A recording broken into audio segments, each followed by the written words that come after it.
Ya, selamat datang di mata kuliah pemrograman sistem. Pada modul kali ini kita akan membahas mengenai boot sequence dan juga kernel compilation. Seperti kita tahu bahwa sebelumnya kita sudah mempelajari yang namanya daemon dan background process.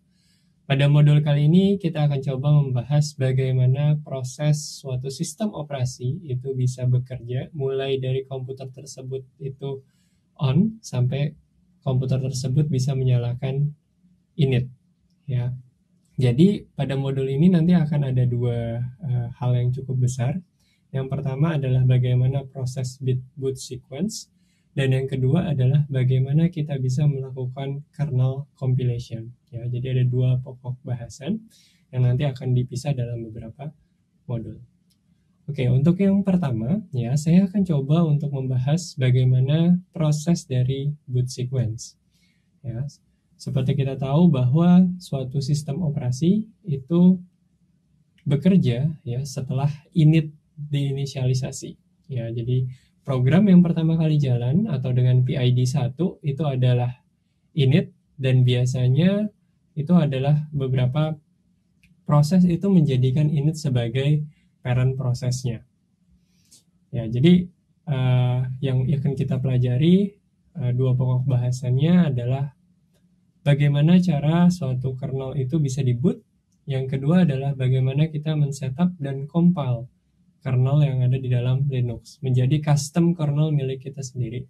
Nanti kita juga akan membahas kenapa kita memerlukan kompilasi kernel berdasarkan hardware kita sendiri. Ya.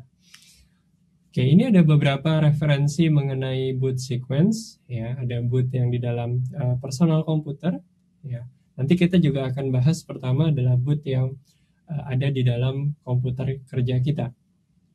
Lalu ada yang namanya embedded system, boot yang ada di dalam suatu sistem yang memang hanya diperuntukkan untuk satu device saja. Lalu ada juga boot di dalam Raspberry atau single board komputer. Nah, di sini kalau kita bicara mengenai terminologi dari boot, ya, boot itu apa sih? Jadi di sini ada beberapa komponen perkakas yang ada di dalam boot. Yang pertama adalah loader, ya. Yang kedua adalah di sini ada bootloader, ada boot prom monitor, dan BIOS. Lalu ada boot manager. Nah, di sini adalah yang pertama adalah loader, yaitu program yang memindahkan ya bit dari disk ya ke dalam memori dan transfer ke dalam CPU control. Ya, jadi ini adalah yang pertama kali di execute, atau bisa kita bilang program yang merancang atau dirancang untuk memindahkan bit dari disk ya ke dalam memori dan ditransfer lagi ke dalam prosesor. Seperti kita tahu bahwa sebelumnya kalian sudah pernah belajar prinsip sistem digital, operating system. Semua yang dibaca oleh prosesor adalah dalam bentuk bit, ya, artinya dalam bentuk heksadesimal, ya, jadi dalam bentuk bit. Lalu setelah itu ada yang namanya bootloader atau bootstrap. Ya, di sini dibilang program yang load the first program, yaitu kernel. Ya, jadi bootloader ini adalah program yang melakukan loading terhadap first program atau kernel. Nah, di sini ada boot prom atau prom monitor, yaitu persistent code yang sudah diloaded ke dalam memorinya dari CPU tersebut dan sudah nyala. Ya, artinya sudah on. Lalu ada boot manager, yaitu program yang membantu kita untuk memilih program mana yang akan kita jalankan. Ya, seperti kalian biasanya kalau login di dalam komputer, kalian akan diberikan pilihan group loader. Ya, itu adalah salah satu contohnya, yaitu loader ini. Di group loader tersebut kita akan memilih kita mau menggunakan kernel yang mana. Ya, itu adalah contoh dari loader. Pada prinsipnya, inilah komponen-komponen utama yang dijalani ketika kita melakukan login atau kita masuk ke dalam suatu PC.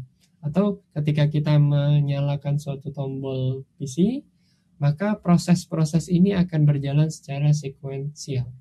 Ya, walaupun kalian bisa berargumen, Pak, sekarang BIOS sudah diupdate menjadi UEFI. Ya, itu betul. Ya, tapi pada prinsipnya kita lihat di sini memang awalnya itu dari BIOS terlebih dahulu, lalu ada MBR, terus ada group, terus ada kernel, init, dan ada run level di sini. Jadi prosesnya hampir di setiap sistem ya yang memiliki OS kernel Linux ya, dia mulai dari BIOS-nya terlebih dahulu. Kalau BIOS-nya sudah diupdate jadi UEFI ya mulai dari UEFI-nya dulu. Terus ada master boot record ya yang mengeksekusi grup. Lalu ada group loader di sini, group unified bootloader ya tadi yang sudah kita bahas. Loader yaitu program yang memindahkan bit dari disk ke dalam memori dan transfer ke dalam CPU. Lalu ada kernel di sini ya. Kernel ini yang dieksekusi pertama kali adalah program dengan PID 1 atau init. Lalu initnya berjalan di sini, lalu program-program yang dibutuhkan oleh komputer tersebut perlahan berjalan satu persatu. Ya, jadi memang init itu diinisialisasi ketika kernel itu sudah dipilih oleh si grup atau sudah dieksekusi oleh grup. Oke, kalau kita lihat satu-satu persatu, ya ada BIOS di sini, ada master boot record ya 512 byte di dalam disk ya first program after BIOS. Ya, jadi MBR ini mungkin juga cukup bisa dibilang agak lama ya, artinya sekarang sudah ada GPT, GPT atau GUID ya. Artinya ada penggantinya sekarang, tapi prinsip kerjanya tetap sama. Nah, di sini master boot record itu ada 512 byte ya di dalam disk kita atau hard disk kita, yaitu program pertama setelah BIOS dijalankan. Terus ada group di sana ya tadi sebagai loader ya. Menu untuk menselect kernel mana yang mau saya execute. Terus ada kernel di sini. Program yang digunakan untuk mengaktifasi hardware, scheduling, memori, dan mengatur manajemen operating system. Lalu barulah init dijalankan atau bisa dibilang aplikasi dengan PID pertama atau aplikasi di dalam sistem operasi yang berjalan pertama kali. Jadi sebelum-sebelumnya kan kita bahas ini ada aplikasi berjalan, first program, semuanya first. Tapi init itu adalah aplikasi yang pertama berjalan di sistem operasi. Gitu. Kalau yang lain banyak, artinya BIOS pun itu bisa menjadi sebagai aplikasi, terus master boot record juga aplikasi di sana. Nah, BIOS di sini dia bukan berperan sebagai pengendali dari hardware, ya. Jadi BIOS itu kayak kita sistem cek, ya. Sistem cek di sini berguna untuk apa? Untuk mengecek apakah device tersebut health atau enggak, device tersebut ada atau tidak. Gitu. Jadi bukan untuk mengendalikan hardware tersebut. Jadi dia cuma bisa melakukan pengecekan apakah device tersebut ada atau tidak. Tidak bisa melakukan pengendalian terhadap hardware tersebut. Dia hanya bisa mendeteksi bahwa oh di sini ada satu buah VGA atau di sini ada 2 buah hard disk. Ya. Jadi dia melakukan sistem cek terhadap hardware yang nempel terhadap komputer tersebut, tapi bukan mengendalikannya. Kenapa? Karena pengendaliannya itu butuh program. Programnya dinamakan sebagai driver yang nanti akan kita pelajari selanjutnya. Lalu berikutnya juga ada run level. Ya, run level ini nanti ada run level 1, 2, 3, 4, 5, 6. Sesuai dengan run levelnya. Jadi program itu disesuaikan dengan run level. Apakah butuh user interface, apakah butuh network, apakah hanya comment saja di sana. Itu disesuaikan dengan run levelnya. Ini adalah salah satu bentuk flowchart ya, di mana BIOS akan melakukan checking terhadap kesehatan dari hardware. Jadi dia mengecek hard disk ini available atau tidak, atau misalnya VGA-nya terdeteksi atau tidak. Ya. Tapi bukan mengendalikan hardware tersebut ya. Jadi itu yang perlu kalian pahami. Nah, di sini booting ya. Booting itu kita bisa melakukan lewat disk ya, disk yang kita taruh di dalam komputer kita atau lewat network ya. Nah, di sini agak lebih detail ya, kita coba untuk pilah-pilah lagi ya. Stage pertama yang dilakukan di sini adalah dari masterboard recordnya ya. Di sini stage 1 ya, dari grup terus ke masterboard recordnya. Nah, di sini terdapat program ya, file system driver ya. Jadi menu config di dalamnya, terus dia load menu ya, terus dia memiliki list of kernel ya. Kalau kita lihat list of kernel itu bisa kita lihat dalam si group loader ya. Jadi di dalam grup ini akan di display kernel yang ada di dalam program di dalam komputer tersebut ya.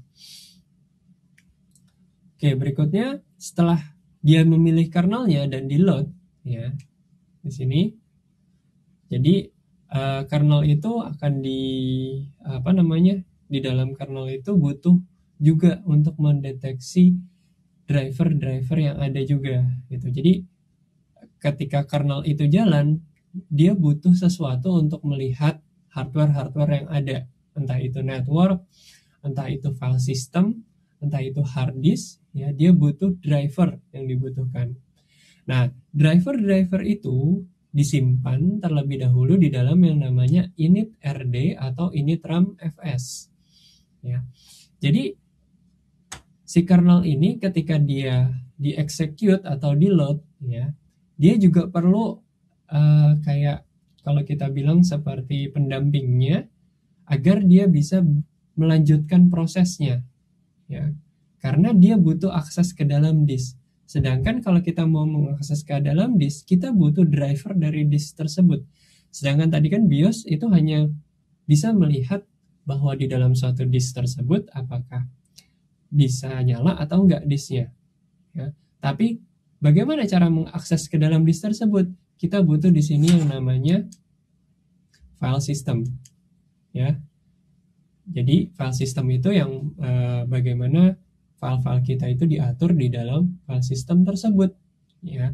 Makanya di sini dia butuh yang namanya device driver. Drivernya ditaruh di mana? Sedangkan saya sendiri mungkin belum masuk ke dalam disk tersebut ya. Nanti ada yang namanya init.ram.fs atau init.rd ya. Jadi dia di encapsulate di dalam init.ram.fs atau init.rd untuk beberapa driver yang cukup penting, entah itu network adapter, entah itu hard disk, entah itu file system. Nah, jadi setelah semua kernel itu punya modal semua, dia juga punya driver krusial untuk sistem tersebut, lalu dia mulailah untuk menjalankan first program, yaitu init ya. Nah, di sini init berjalan lalu mulai sequence yang namanya boot script ya. Beberapa ini memang ada yang mungkin yang berpendapat atau yang sudah pernah browsing ya, init udah lama Pak, sekarang mungkin sistem D. Iya betul, jadi sekarang sudah ada yang namanya sistem D ya, penggantinya init. Namun di situ adalah proses di mana init dieksekusi dan beberapa program yang dijadikan boot script itu dieksekut. Nah, di sini ketika kita menjalankan program setelah init ya, kita bisa menaruh program kita menjadi sebuah startup script ya. Ada startup script yang dijalankan pada saat kita masuk dari konsolnya, ada yang startup scriptnya itu jalan setelah beberapa komponen-komponen program lain yang berjalan sequence-nya. Ada yang ketika kita login dia baru berjalan ya. Ada beberapa yang bisa dilakukan. Kita bisa menjalankan daemons di sini, daemons proses. Kita bisa menyalakan swapping partition, kita bisa melakukan mounting hard disk yang lain di sini. Kita bisa setting voltage dan frekuensi di dalam startup script tersebut ya. Ini adalah beberapa cara yang bisa dilakukan ketika init sudah berjalan, lalu kita bisa custom sesuai dengan kebutuhan kita sendiri. Lalu berikutnya ya, kita akan mempelajari yang namanya UEFI ya. UEFI ini sebenarnya adalah penggantinya BIOS ya. Jadi hampir sama dengan BIOS, cuman ini karena lebih kebutuhan di hardware itu cukup besar ya, artinya kebutuhan hard disk kita bertambah besar, kebutuhan teknologi makin kesini makin tinggi, oleh karena itu dibuatlah UEFI ini ya. Namun komputer-komputer yang lama ya itu masih memakai BIOS, tapi yang baru mungkin sudah memakai UEFI motherboardnya ya. Di sini singkatannya adalah Unified Extensible Firmware Interface ya. Jadi software interface antara operating system dan firmware-nya. Seperti kita tahu bahwa BIOS itu ada limitnya ya, dia memaksa dalam 16 bit, lalu hanya bisa boot dari hard disk dengan size kurang dari 2 TB. Ketika kalian punya hard disk lebih dari 2 TB, maka yang hanya terdeteksi hanya 2 TB. Nah, sekarang kalau UEFI di sana dia bisa deteksi sekitar 9,4 zettabytes boot. Terus ada di sini secure boot, remote configuration, GUI dan programmable. Ya, kalau kita lihat bedanya antara BIOS dan UEFI, ya BIOS itu benar-benar masih force 16 bit. Artinya di dalamnya kita hanya punya konsol saja atau tekstual saja. Sedangkan UEFI di sini sudah cukup modern, ada graphic user interface-nya dan programmable. Begitu juga dari sisi master boot record ya, yang tadinya kita memakai master boot record, dan di sini biasanya komputer-komputer yang sekarang udah berubah menjadi GPT ya. Di sini sudah diintroduce namanya Globally Unique Identifier Partition Table ya. Jadi kalau MBR juga maksimumnya adalah 2 TB maksimum ya. Dan ada 4 primary partition, sedangkan kalau GPT itu lebih banyak lagi ya, tadi bisa sampai zettabyte ya. Jadi dan dia backward compatible with BIOS ya. Terus ada checksumnya di dalam sana. Jadi inilah beberapa teknologi-teknologi yang mungkin kalian pasti temukan di komputer kalian sendiri. Kalian bisa masuk ke dalam BIOS dengan cara menekan Del atau F2, tergantung dengan pabrikan motherboard kalian.